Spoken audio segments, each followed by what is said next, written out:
If you've been curious about what happens when you muck around with the amount of potassium in your grow, well, this video is for you. Alright, so after some playing, it looks like I finally got this figured out. I thought I had it, and then I realized I was missing some nutrients. Anyway, for the bee pail, I've got numbers that are relatively close, matches the parts per million. The only downside is I'm using some urea to get my nitrogen up to the total of 210 parts per million. So it's not in the best form, but with the rest of the numbers being that close to the targets, I'm pretty happy with this. So that's what I'm going to be using for the nutrients, and the quantities are listed right beside them. For my bee pail, I'm going to be using the Hoagland solution. This is going to be our control as a default. This is the default parameters that are set. The results of the nutrients I'm going to be using are calcium nitrate 12.8 grams, master blend tomato 8.3 grams, and magnesium sulfate 5.4 grams. And lastly, for my sea pail, the numbers, again, based on the Hoagland solution, the only thing that's going to be different here is the potassium number. I'm jacking this one way up. I'm actually doubling it. So whether or not this is too much, I guess we're going to find out. But the target ppm there is 470, and the nutrients I'm going to be using is this. On a side note here, potassium carbonate is going to take that pH and bring it way up. So to bring the pH back down to where I need it to be and not provide any nutrients by giving like phosphoric acid, I'm going to use citric acid in this case to get that pH back in the range for the solutions. So I've got my 3 pails set up and ready to mix. This is reverse osmosis water. I'm using 3 gallons in each pail. I've got my mixing table there that you've seen earlier, and my assortment of nutrients is behind me, so I'm going to mix these all up. So I've got my pails just about totally mixed up here. I got the pH to this one close. It's at 5.9 by adding citric acid to it. It took about the same amount of citric acid, about 6 grams, to get it there. I'm not going to be adding any pH up to get it to 6. 5.9 is going to be good, so I'll pH the other 2 pails accordingly. Still struggling a little bit with the A pail to get the triple superphosphate all dissolved. I'll try to get a camera angle of it for you. And then the calcium nitrate needs to go in there. But I want to make sure that's all dissolved so I don't get any precipitates forming up. So now what's kind of funny to note is Master Blend usually has this like green yellowy color. The second I put all that pH up in there, or that potassium carbonate, it just instantly cleared this stuff right out. So the only difference between these two is the potassium carbonate and the citric acid. And wow, what a color change. So time for our official starting pH readings. We got a 5.91 for the C pail. Okay, and we got a pH of 5.88 for our B pail. And we've got a pH of 5.88 for the A pail. Funny enough, the A pail actually took the least amount of adjustments to get it right. So HydroBuddy calculated the A pail at, you can see it there, 1709. And the actual EC value is 1792 for the A pail. The B pail is calculated at 2.032.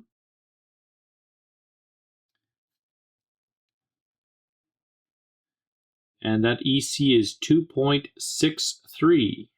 Calculated EC for the C pail is 2.341, and I suspect this one's going to be way off because of all the citric acid. And it definitely is at 2.93. Okay, so with the pails all mixed, I'm going to just fill up my nutrient solution pails. I'm going to get my Daikon radish seeds planted into the grow behind me here. And the plus side of all of this has been, I was expecting some precipitates to form out of this pail from all the potassium carbonate. Nothing. The control, of course, is nice and clean. And on this one, I get to leave behind the sandy kind of schmutz there. I don't know if you can see it in the video or not, but I can leave that behind in this pail and it doesn't have to clog up my pumps. So just by pouring slowly, I was able to leave that behind. That's that sandy junk from that triple superphosphate.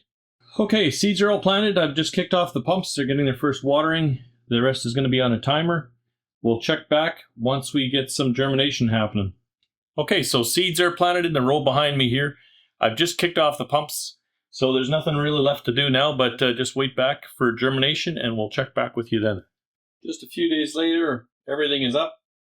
It's the day that I'm officially thin this stuff all out and just leave one in each. And now more time is needed to just see what happens.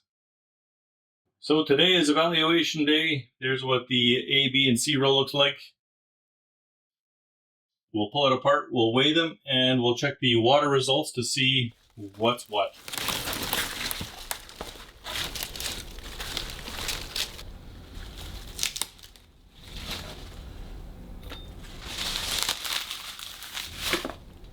A row first plant, 137 grams on the greens, 18.1 for the root.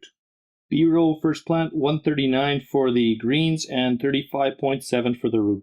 C row first plant, 132 for the greens, 22.5 for the root. A row second plant, 166 for the green, 38.3 for the root. B row second plant, 242 for the greens, 28.7 for the root. C row second plant, 192 for the greens, 20.8 for the root. A row last plant, 139 for the green, 24.5 for the root. B row last plant, 128 for the green, 27.4 for the root.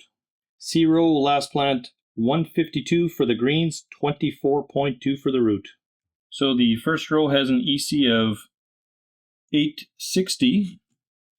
The B row has an EC of 1252. And the C row has an EC of 1158. We have a pH of 7.03 for our A pail, pH of 7.37 for the B pail, and a pH of 7.61 for our C pail. So if you had a little trouble keeping track of what's doing the best, there's a spreadsheet right here. I've put in all the numbers so we can easily take a look at what's what. All the nutrient breakdowns are listed right here. The start ECs are at the top, and the pH changes here as well. So the EC change, we had the largest EC change in the C pail, not a surprise there with all the nutrients that were available to it. It also had the largest pH change versus the A or the B pail. The B pail a little bit larger than the A pail. Both, or all three actually relatively stable with the exception of the C pail, a little bit of a pH shift going on there. As far as the plant mass goes, we had a total plant mass of 442 in the A pail, 476 in the C pail, and surprisingly, a little bit less growth going on in the C pail, even though it had more potassium available to it. The control here did the best with the best average of 509, and even as far as root portion goes, it had the highest overall root mass of 92. So for our A pail, we had an average plant weight of 27, which ended up being 22.5 for the C pail. The control is 30.6, so both of these suffered. The greenery suffered more on the A pail than it did on the C pail. So it's kind of interesting to see after this is all kind of said and done, the difference of what these nutrients do to the plants. So this concludes the third video in this series of comparing different nutrients, the macronutrients. At least we have all three of those done. We got the nitrogen, phosphorus, and potassium, and the kind of effects on plant growth so far. So coming up next, we got magnesium, we've got calcium, and we've got sulfur. I'm going to be doing the same kind of experiment with those just to kind of see how those work. They will be a playlist available to you on YouTube as soon as those things are done growing. As of right now, today, it is July the 2nd. I think that test is going to be hitting the pails either tomorrow or the day after, so maybe Independence Day. So it's probably about a month after that, or just more than a month, and you'll see that one on this channel as well. If you enjoy videos like this, or you have any content you'd like to see me come up with, one of the ones I'm thinking of doing here is just a kind of tutorial on HydroBuddy. I'm sure a lot of people would benefit from using that one. If you have a request, don't be shy. Have some feedback, don't be shy either. Chuck it down in the comments below. Look forward to hearing from you. Until next time, hopefully this was helpful for your growth.